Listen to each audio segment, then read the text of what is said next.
आज रक्षाबंधन आहे आणि आमच्या सप्त्याचा शेवटचा दिवस सुद्धा.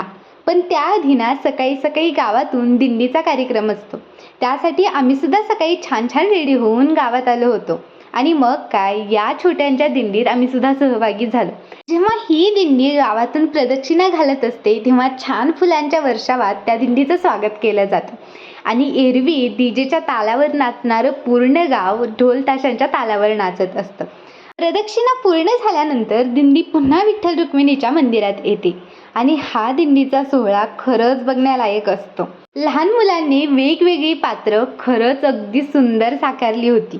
आणि मग काय, पोहोचली एकदाची दिंडी मठात.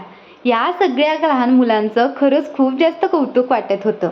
नंतर मग काल्याचं कीर्तन सुरू झालं. जवळपास 1 वाजता काल्याचं कीर्तन सुद्धा संपलं आणि मग नंतर तिथून पुढे सुरू झाला दहीहंडीचा कार्यक्रम.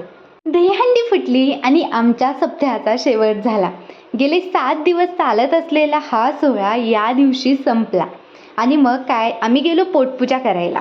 पोटपूजा केली आणि काल काही आमचं पोट भरलं नाही म्हणून मग आज पुन्हा एकदा शॉपिंग करण्यासाठी आम्ही बाजारात घुसलो. आता तसं तर पाऊस आला होता, पण आमचं मन कुठे थांबतंय म्हणून आम्ही सुद्धा जराशी शॉपिंग करून घेतली. यात्रेत दुसरं काही मिळो ना मिळो, मैत्रिणी मात्र नक्की भेटतात.